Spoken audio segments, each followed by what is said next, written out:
Hello friends, welcome back to my channel. मैं हूं शमशाद आलम और आज के इस वीडियो से हम स्टार्ट करने वाले हैं एनाटॉमी फिजियोलॉजी के लेक्चर सीरीज़। तो चलिए, आज का टॉपिक है द गैस्ट्रो इंटेस्टाइनल सिस्टम। अब यहाँ पे जान लेते हैं पहले टॉपिक्स के बारे में। तो गैस्ट्रो मीन्स क्या होता है? स्टमक, और इंटेस्टाइनल मतलब होता है इंटेस्टाइन। ठीक बेटा, स्टमक यानी पेट, इंटेस्टाइन मतलब आंत। तो जब स्टमक, पेट और आंत दोनों को जोड़ा जाता है, ठीक, दोनों को जोड़ने के बाद एक क्या बनता है? एक ग्रुप बनता है, एक समूह बनता है। किसका समूह? अंगों का। कौन से अंगों का समूह? डाइजेस्टिव ऑर्गन, जिसको ऐसे ऑर्गन जो हमारे डाइजेशन में इन्वॉल्व हो रहे हैं, जो हमारे शरीर के अंदर जो हम भोजन खाते हैं, भोजन लेते हैं, उसको पचाने में इन्वॉल्व होते हैं, उसको पचाने में भाग लेते हैं। ठीक, तो ऐसे अंगों के समूह को हम क्या बोलते हैं? कह सकते हैं डाइजेस्टिव सिस्टम, उसको हम बोल सकते हैं। ठीक, तो गैस्ट्रोइंटेस्टाइनल सिस्टम स्टमक और इंटेस्टाइन का बना हुआ एक ऐसा तंत्र या समूह है जो कि काम करता है डाइजेशन का, यानी हम जो भी जटिल अणु खाते हैं उन सभी को सिंपल करने और उसको अवशोषित करने में क्या करता है? हेल्प करने का काम करता है। तो चलिए, सबसे पहले हम जान लेते हैं यहाँ पे व्हाट इज़ डाइजेशन। डाइजेशन क्या है? तो यहाँ पे देखिएगा कि digestion involve breaking down large food molecule into water soluble molecule. यहाँ पे क्या हो रहा है? लार्ज फूड, जो भी जटिल अणु हैं, उनको तोड़ा जा रहा है किसमें?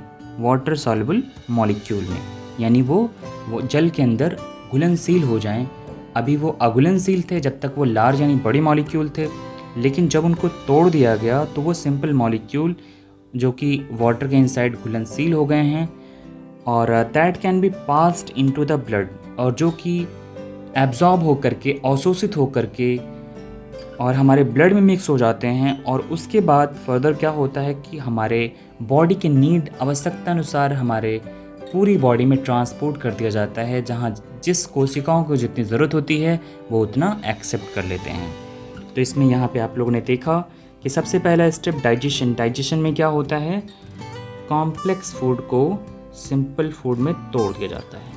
कॉम्प्लेक्स फूड को सिंपल फूड में तोड़ दिया जाता है। सिंपल फूड में तोड़ दिया जाता है, तो इसी को बोलते हैं हम क्या? डाइजेशन। एब्जॉर्प्शन क्या होता है कि जो सिंपल फूड है, जो कि एक वाटर सॉल्युबल मॉलिक्यूल है, जो कि जल में घुलनशील मॉलिक्यूल है, और वो अवशोषित करने योग्य हो गया है, तो उसको क्या किया जाता है? अवशोषित कर लिया जाता है। कहाँ पे? ब्लड के इनसाइड। ठीक, ब्लड में। और ब्लड हमारे डिफरेंट टाइप ऑफ ऑर्गन जैसे liver, kidney, heart, lungs, muscles, bones, इन सब से जुड़े हुए हैं। तो ब्लड कैपिलरीज के माध्यम से इन सभी न्यूट्रिएंट्स को, इन सभी फूड सब्सटेंस को ट्रांसपोर्ट कर दिया जाता है हमारे बॉडी के डिफरेंट ऑर्गन में।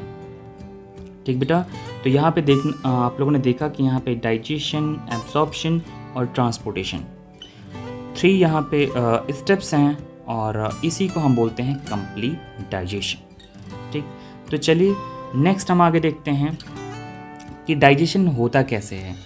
तो देखिए, डाइजेशन के 2 टाइप्स हैं या 2 स्टेप्स हैं। पहला है एक मैकेनिकल डाइजेशन, दूसरा है केमिकल डाइजेशन। ठीक, मैकेनिकल डाइजेशन क्या होता है कि जैसे हम फूड यानी दाल, चावल, रोटी, सब्जी जो भी लेते हैं हम, ठीक, तो ये सब क्या है? एक लार्ज और कॉम्प्लेक्स मॉलिक्यूल हैं, कॉम्प्लेक्स फूड हैं। तो इनको सबसे पहले मैकेनिकली यानी दांतों से तोड़ते हैं। अब दांतों से क्रैस्पिंग और च्यूइंग करते हैं, यानी काटते हैं, पीसते हैं, कुतरते हैं, और तब जा कर के वो बड़े बड़े पार्ट जो हैं फूड के, वो छोटे छोटे पार्ट्स में टूट जाते हैं। और उसके साथ साथ स्लाइवा मिक्स होने के बाद उसके अंदर जो लार ग्रंथियों से जो हमारा लार निकलता है, वो लार उसके साथ मिक्स हो जाता है, और मिक्स होने के बाद वो बिल्कुल लुगदी जैसा बन जाता है, बिल्कुल एकदम हम कह सकते हैं सॉफ्ट फूड में कन्वर्ट हो जाता है।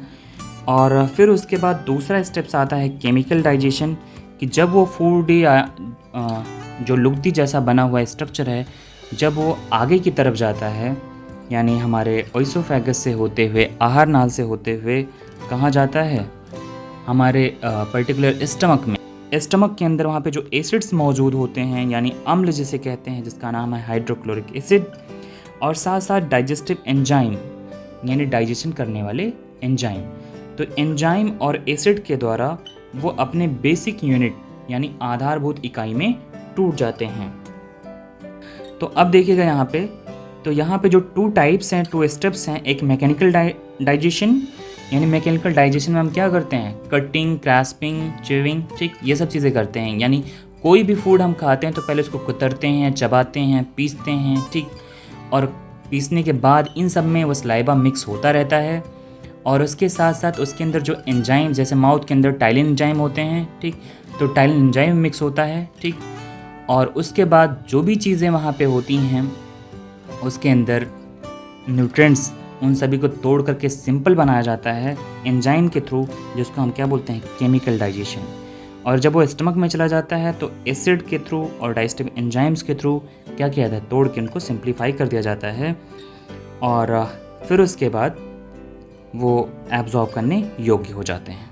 ठीक, तो आपको ये चीज़ें समझ में आ चुकी होंगी कि सबसे पहला कि डाइजेशन क्या है, और दूसरा कि डाइजेशन कैसे होता है। तो इसको हम कॉमन फॉर्म में फिजिको केमिकल प्रोसेस बोलते हैं, फिजिको केमिकल प्रोसेस।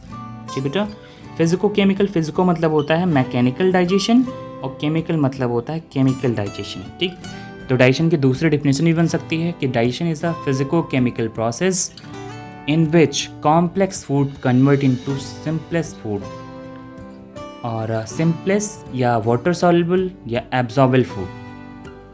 ठीक बेटा, इसी को हम बोलते हैं डाइजेशन। तो अब यहाँ पे देखिएगा, नेक्स्ट हम देखते हैं यहाँ पे कि डाइजेशन इम्पॉर्टेंट क्यों है हमारे लिए, क्या ज़रूरत क्या है कि डाइजेशन हमारे लिए हो, या हमारे जो आहार नाल है उसके अंदर डाइजेशन क्यों ज़रूरी है। तो आइए हम लोग जान लेते हैं। हमारे पूरी बॉडी के अंदर जो तमाम सारी जैविक क्रियाएं चल रही होती हैं, यानी मेटाबॉलिक एक्टिविटी चल रही होती हैं, उन सभी मेटाबॉलिक एक्टिविटीज़ को चलाने के लिए, हमें सर्वाइव करने के लिए हमें न्यूट्रिएंट्स की ज़रूरत पड़ती है। न्यूट्रिएंट्स कौन कौन से, जिसको हम पोषक तत्व बोलते हैं, जैसे carbohydrate, protein, fat, water, vitamin और मिनरल्स, ये सभी क्या हैं, हमारे लिए एज अ न्यूट्रिएंट्स हैं। तो अब यहाँ पे देखिएगा, कार्बोहाइड्रेट जितनी मीठी चीज़ें होती हैं उन सभी से, जैसे फ्रूट्स हैं, चावल और रोटी, इन सब में क्या मौजूद होते हैं, कार्बोहाइड्रेट। और प्रोटीन, जितनी भी दालें होती हैं सब में प्रोटीन्स मौजूद होते हैं। फैट, जितने भी ऑयली सब्सटेंस यानी तेलीय पदार्थ जैसे तेल, घी, ये सब सारी चीज़ों में क्या होते हैं, फैट्स मौजूद होते हैं। और वाटर तो आप जान ही रहे हैं। और विटामिन्स और मिनरल्स हरी सब्जियों में और फ्रूट्स में मौजूद होते हैं, यानी फलों में मौजूद होते हैं। तो अब यहाँ पे देखिएगा कि कार्बोहाइड्रेट, प्रोटीन्स, फैट, ये सब हमारे लिए क्यों ज़रूरत होते हैं और कैसे हमारी बॉडी को मिलते हैं। तो सबसे पहले क्यों ज़रूरत होते हैं, तो हमारी बॉडी को जिससे एनर्जी मिल सके, हमारी बॉडी को एनर्जी मिल सके और उस एनर्जी के माध्यम से हम फिज़िकल काम कर सकें, जैसे हम चलना, हंसना, दौड़ना, ठीक, और कुछ भी काम करना, ठीक, ये सारी चीज़ें कि हर चीज़ों के लिए क्या चाहिए, एनर्जी चाहिए। तो इसीलिए एनर्जी की रिक्वायरमेंट जो होती है उसको फुलफ़िल करने के लिए, उसको पूरा करने के लिए हम क्या करते हैं, न्यूट्रिएंट एब्जॉर्ब करते हैं, और उसके माध्यम से हमें एनर्जी मिलती है। साथ साथ हमारे शरीर की वृद्धि एवं विकास के लिए, और हमारी कोशिकाओं में जो हमें चोट लग जाती है, कोशिकाएं टूट जाती हैं, उसके पुनः मरम्मत के लिए, जिसको हम बोलते हैं सेल रिपेयर, तो पुनः मरम्मत के लिए वहाँ पे भी न्यूट्रिएंट्स की रिक्वायरमेंट होती है, न्यूट्रिएंट्स की ज़रूरत होती है। और इस तरह से हम सर्वाइव करने के लिए हम क्या करते हैं, न्यूट्रिएंट्स लेते हैं और उससे एनर्जी या अपने शरीर की टूटी फूटी कोशिकाओं का निर्माण, और साथ साथ वहाँ पे हम अपने शरीर के वृद्धि एवं विकास के लिए क्या करते हैं, उसको यूज़ करते हैं। तो आइए अब हम जान लेते हैं यहाँ पे कि जो पर्टिकुलर न्यूट्रिएंट्स वो टूटते कैसे हैं और हमारे ब्लड में कैसे जाते हैं और फिर वो यूज़ कैसे होते हैं। तो हमने बताया अभी आपको कि मैकेनिकली और केमिकली जब फूड को तोड़ा जाता है तो वो स्मॉल इंटेस्टाइन के माध्यम से वो ब्लड में मिक्स हो जाता है, और ब्लड के माध्यम से मिक्स हो करके और फिर हमारी छोटी छोटी कोशिकाओं में ये छोटे छोटे मॉलिक्यूल, जैसे कार्बोहाइड्रेट टूट जाता है ग्लूकोज में। ग्लूकोज क्या है? इसका यूनिट है, एक इकाई है। जैसे मकान की इकाई क्या होती है? ईंट। वैसे ही कार्बोहाइड्रेट एक कॉम्प्लेक्स कंपोनेंट है, एक कॉम्प्लेक्स अणु है, ठीक। और जब ये टूटता है ग्लूकोज में तो ग्लूकोज में सिंपलेस्ट फॉर्म में जाता है, ठीक। तो हमारी जितनी भी छोटी छोटी कोशिकाएं, बहुत छोटी छोटी कोशिकाएं हैं, उसके लिए बहुत छोटे छोटे मॉलिक्यूल की ज़रूरत होती है। और वो छोटे छोटे मॉलिक्यूल कौन से हैं? ग्लूकोज हैं। प्रोटीन जब टूटता है किस में? एंजाइमेटिकली अमाइनो एसिड में। तो अमाइनो एसिड भी क्या है? इसका यूनिट है, और जो कि इसकी साइज़ काफ़ी ज़्यादा स्मॉल होती है, बहुत ज़्यादा स्मॉल होती है। और स्मॉल हमारी छोटी छोटी कोशिकाओं में आसानी से प्रवेश कर जाते हैं ये। अब देखिएगा यहाँ पे फैट, जितने भी ऑयली सब्सटेंस होते हैं उसके अंदर क्या, उसकी यूनिट जब वो टूटती है तो उसकी यूनिट फैटी एसिड और ग्लिसरॉल में टूट जाती है। ये भी क्या होते हैं? बहुत ही सिंपलेस्ट होते हैं, अवशोषित करने योग्य होते हैं, और हमारे कोशिकाओं के अंदर एब्जॉर्ब होकर के हमारे कोशिकाओं की समस्त प्रक्रियाओं को चलाने में मदद करते हैं। चलिए अब हम बात करते हैं यहाँ पे। तो कार्बोहाइड्रेट, प्रोटीन, फैट, ये आपको पता चल गया। कार्बोहाइड्रेट टूट गया ग्लूकोज में, प्रोटीन टूट गया अमाइनो एसिड में, फैट टूट गया फैटी एसिड एंड ग्लिसरॉल में। अब यहाँ पे जो हम पानी पीते हैं, जो विटामिन्स और मिनरल्स लेते हैं, ठीक, ये सारी चीज़ें क्या इसका भी डाइजेशन होता है? नहीं। वाटर सीधे एब्जॉर्ब हो जाता है हमारी बॉडी, क्योंकि ऑलरेडी ये इतने छोटे होते हैं, इतने स्मॉल साइज़ के होते हैं कि इनको डाइजेशन करने की ज़रूरत नहीं होती, इनको तोड़ने की ज़रूरत नहीं होती है। विटामिन्स ये भी ऑलरेडी बहुत ज़्यादा छोटे होते हैं साइज़ में, जो सीधे सीधे एब्जॉर्ब होते हैं, ठीक, और इनको तोड़ने की ज़रूरत नहीं पड़ती है। मिनरल्स ये भी क्या होते हैं? बहुत ही ज़्यादा छोटे होते हैं, ठीक। तो नो डाइजेशन ओनली एब्जॉर्प्शन, इनका कोई डाइजेशन नहीं होता है, सिर्फ और सिर्फ एब्जॉर्प्शन होता है। तो चलिए अब हम आगे बढ़ते हैं यहाँ पे कि व्हाट इज डाइजेस्टिव सिस्टम। हमने आपको पहले बताया यहाँ पे कि डाइजेशन है क्या, और फिर उसके बाद हमने बताया कि डाइजेशन इम्पॉर्टेंट क्यों है, और फिर हम आपको बताने जा रहे हैं कि डाइजेस्टिव सिस्टम है क्या। हम बार बार यहाँ पे बता रहे हैं आपको कि जो पर्टिकुलर डाइजेशन हो रहा है वो डाइजेस्टिव सिस्टम के माध्यम से हो रहा है। और डाइजेस्टिव सिस्टम क्या है? एक ऐसे अंगों का समूह है जिसमें पाचन करने के सभी अंग पाए जाते हैं या मौजूद होते हैं। तो पाचन करने के लिए दो टाइप के अंग हमारे अंदर मौजूद होते हैं, एक हॉलो जिसको हम बोलते हैं खोखला स्ट्रक्चर, और दूसरा है सॉलिड ऑर्गन, यानी जिसके अंदर कोई खोखला या कोई भी स्पेस नहीं पाया जाता है, कोई भी खाली जगह नहीं पाई जाती है। तो चलिए सबसे पहले हम जान लेते हैं कि food travel through the hollow organ. जो फूड है वो ट्रैवल यानी एक स्थान से दूसरे स्थान तक जब जाता है तो किस किस माध्यम से होकर के, किस किस हॉलो ट्यूब या हॉलो ऑर्गन्स के माध्यम से, खोखले स्ट्रक्चर के माध्यम से होकर के गुजरता है। तो यहाँ पे देखिएगा mouth, oesophagus, stomach, small intestine, large intestine and anus, ये सभी के सभी क्या हैं? खोखले स्ट्रक्चर हैं। चलिए देखते हैं। तो ये हो गया आपका माउथ, ये हो गया आपका एसोफेगस, ये हो गया आपका स्टमक, ठीक बेटा, और ये हो गया आपका स्मॉल इंटेस्टाइन, और ये हो गया आपका लार्ज इंटेस्टाइन, और उसके बाद ये हो गया आपका एनस। तो ये सभी के सभी जो स्ट्रक्चर हैं वो कैसे हैं? एक खोखले स्ट्रक्चर हैं, यानी एक ट्यूब लाइक स्ट्रक्चर है, ठीक। तो जिसको हम क्या बोलते हैं? Digestive track. जिसको हम क्या बोलते हैं? Digestive track. ट्रैक मतलब होता है रास्ता या पाथवे, ठीक, जिसके माध्यम से फूड माउथ से लेकर के एनस तक जा रहा है, ठीक। तो यहाँ पे mouth, oesophagus, stomach, small intestine और लार्ज इंटेस्टाइन एंड एनस, ये सभी के सभी क्या हैं? एक डाइजेस्टिव ट्रैक है जिसके माध्यम से फूड पहुँचता है वहाँ तक, मतलब जाता रहता है। अब दूसरा ऑर्गन है जिसको हम बोलते हैं सॉलिड ऑर्गन्स, ठीक, और इसको हम एसेसरी ऑर्गन यानी सहायक अंग भी बोलते हैं, सहायक अंग। तो ये सहायक अंग कैसे काम करते हैं? ये हमारे बॉडी के अंदर जो भी अवशोषित होते हैं, जो भी न्यूट्रिएंट्स, ठीक, उनके क्लीनिंग करने में, और साथ साथ वहाँ पे डाइजेशन को इम्प्रूव करने में और डाइजेशन करने में, इन सब में इन्वॉल्व होते हैं। जैसे पैंक्रियाज से पैंक्रियाटिक जूस, पैंक्रियाटिक एंजाइम निकलते हैं जो कि डाइजेशन में हेल्प करते हैं। और लीवर क्या करता है? हमारे बॉडी के अंदर जितने भी टॉक्सिक सब्सटेंस होते हैं, जितने विषैले पदार्थ होते हैं जो हमारे फूड के अंदर मौजूद होते हैं, और जो भी हैं थोड़े बहुत, तो उनको क्या करते हैं? डिटॉक्सिफाई यानी विष रहित करके उनको बड़ी शरीर से बाहर निकालने का काम करती हैं। और गॉल ब्लैडर में पित्त भरा होता है और पित्त जो होता है हमारे फैट को इमल्सिफाई करने में यानी फैट को डाइजेस्ट करने में हेल्प करता है। डाइजेशन पार्शियल डाइजेशन इसको बोलते हैं, फैट को पार्शियल डाइजेशन यानी बहुत ही सिंपलेस्ट या हम कह सकते हैं बहुत ही कम डाइजेशन करने में हेल्प करते हैं। ठीक बेटा, तो आज हम इसमें 3 क्वेश्चन हमने कवर कर लिए। सबसे पहला क्वेश्चन क्या था, व्हाट इज डाइजेशन, डाइजेशन क्या है। तो हमने बताया आपको कि सबसे पहले वहाँ पे लार्ज कॉम्प्लेक्स मॉलिक्यूल को सिंपल मॉलिक्यूल में तोड़ना, इसको हम बोलते हैं डाइजेशन। डाइजेशन 2 टाइप का, एक मैकेनिकल दूसरा केमिकल।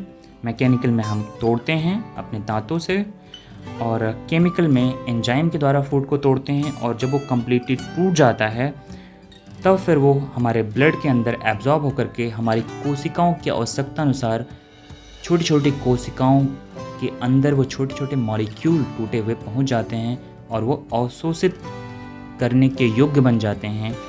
तो कौन कौन से डाइजेशन हमारे लिए क्यों इम्पोर्टेंट था, हमने बताया आपको कि कार्बोहाइड्रेट, प्रोटीन और फैट जो कुछ हम लेते हैं वो सारी की सारी चीज़ें हमारे लिए एज अ न्यूट्रिएंट्स हैं, और जो हमारे बॉडी को एनर्जी और हमारे बॉडी को ग्रोथ और सेल रिपेयरिंग में मदद करते हैं। तो हमने बताया आपको कि कार्बोहाइड्रेट, प्रोटीन और फैट ये सारी की सारी चीज़ें टूटती हैं, लेकिन वहीं पे अगर हम बात करें वाटर, विटामिन्स, मिनरल्स, वो सीधे एब्जॉर्ब होते हैं, वो टूटते नहीं हैं। फिर डाइजेस्टिव सिस्टम ऐसे ऑर्गन्स जो डाइजेशन में हेल्प करते हों। ठीक, तो इसमें 2 ऑर्गन्स थे, एक डाइजेस्टिव ट्रैक्ट के और दूसरे एक्सेसरी ऑर्गन के। तो डाइजेस्टिव ऑर्गन के जितने होते हैं, डाइजेस्टिव ट्रैक्ट के और जितने ऑर्गन्स होते हैं वो सभी कैसे होते हैं, खोखले स्ट्रक्चर होते हैं, और एक्सेसरी ऑर्गन के ये स्ट्रॉन्ग स्ट्रक्चर होते हैं, ये सॉलिड स्ट्रक्चर होते हैं, और ये मदद करते हैं डाइजेशन में। तो डियर फ्रेंड्स, आज बस यहीं तक। और हाँ, अगर आपको वीडियो ये पसंद आई हो, आपको ज़रूरत महसूस हो कि ये हमारे इन फ्यूचर काम आ सकती है हमारे स्टडी पर्पज़ के लिए, तो चैनल को सब्सक्राइब कर लें। और ऐसे लोग को जिनको इनकी ज़रूरत है तो वो सिंपल लैंग्वेज में, आसान भाषा में, हिंदी में, ठीक, तो आप उनको भी शेयर कर सकते हैं। और एक चीज़ और ज़रूरी बात हम आपको ये भी बताना चाहते हैं कि अगर आप हमारी पढ़ाई से या हमारे पढ़ाने के तरीके से आप सेटिस्फाइड हैं तो आप हमारे चैनल को सब्सक्राइब करके और साथ साथ बेल आइकन भी दबा दीजिएगा। और हाँ, अगर आप लाइव क्लास लेना चाहते हैं तो बहुत ही मिनिमम फीस में आप हमारे लाइव क्लास को ले सकते हैं कॉन्टीन्यूसली। एक पूरा सीरीज़ बनाएंगे हम एनाटॉमी, फिजियोलॉजी के ऊपर, और इस सीरीज़ में अगर आप इन्वॉल्व होना चाहते हैं तो लाइव क्लास भी कर सकते हैं और हमारे चैनल पर अपलोडेड वीडियोस भी देख सकते हैं। तो आज बस यहीं तक, मिलते हैं नेक्स्ट वीडियो में। धन्यवाद।